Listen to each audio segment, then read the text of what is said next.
The following story has been brought to you by StoriesToInspire.org. He said the Panovich Rav was learning there in the yeshiva. And he was in the shir, the person telling the story. He was there. And he's giving his shir to 200 students or so. And they're learning. And suddenly in the middle, a fellow comes in, bareheaded fellow comes in and whispers something to the Panovich Rav. So the Panovich Rav smiles and responds, and the fellow leaves. A few minutes later, the fellow comes in again. Panovich Rav looks up at him, smiles, and responds a little bit more animatedly. The fellow leaves, and the class continues, the shir continues, they continue learning. 15 minutes later, the shir ends, everyone comes forward, deep, profound, Talmudic discussions going on, debates, and everyone's learning, it's awesome, and then everyone dies down, and everyone starts to leave, and one student walks forward, and he works up the guts to say, okay, Rebbe, do you mind us asking, we don't usually have interruptions in the middle of the shir, who was that fellow that came in, what happened? So the Panovich Rav said, I want to tell you what happened. The yeshiva is in a financial crisis. We have no money. I'm worried about how we're going to feed the yeshiva students. We don't have any money.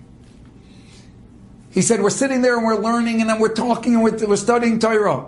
And this fellow who walked in is the chauffeur for a very wealthy philanthropist who's going around Israel right now deciding who to give his money to. And he heard that we're in financial straits, and he sent his chauffeur in to say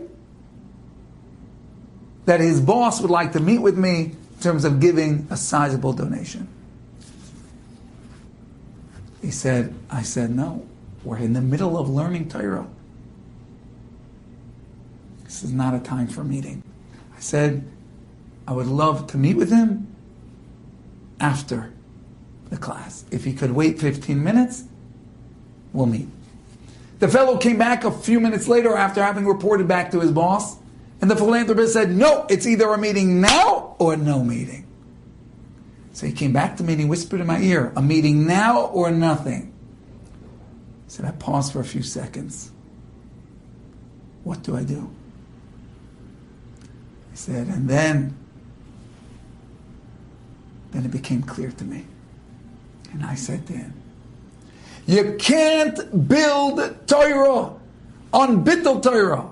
You can't build Torah on neglect of Torah.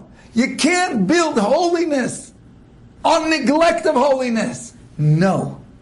If he has to interrupt the shir, the Torah learning, then no meeting.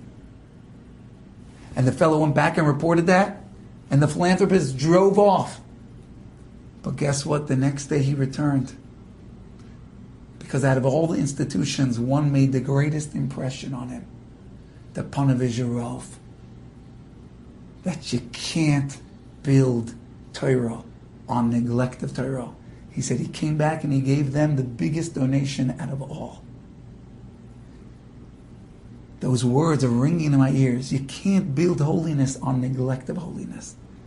Holiness is built by pursuing holiness and letting everything else go when it's the right time. When it's the right time. Enjoyed this story? Come again. Bring a friend.